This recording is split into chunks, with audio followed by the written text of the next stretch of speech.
right, once you finish your painting, you gotta clean up. So in order to clean up, I want you to think about how you're gonna clean your brush, how you're gonna clean your water cup, and how you're gonna clean your palette.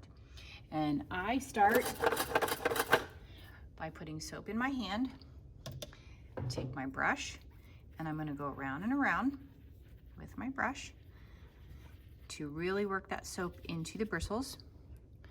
Turn on the water, and then continue to go around and around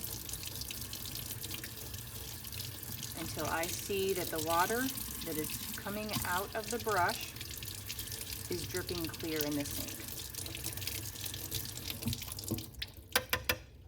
Okay, and so my brush is clean. I want to dry it by pulling it like that. So this brush is now clean and ready to go.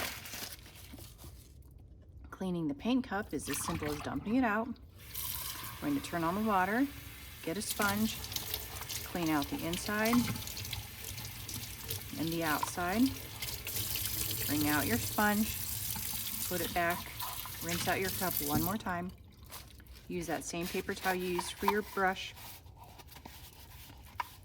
Dry inside, dry outside, and set it aside.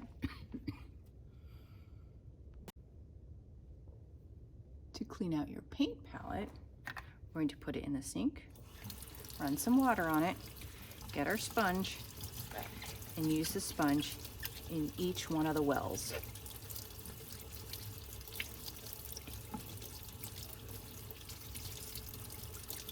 Just takes a moment.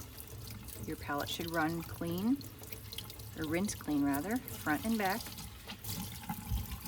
This paint you get in the sink needs to be rinsed out. Don't leave any trace behind. Rinse out your sponge so it's ready for the next person. Don't leave a dirty sponge. If you get paint anywhere else around the sink, make sure you wash it up and leave the sink clean for the next person.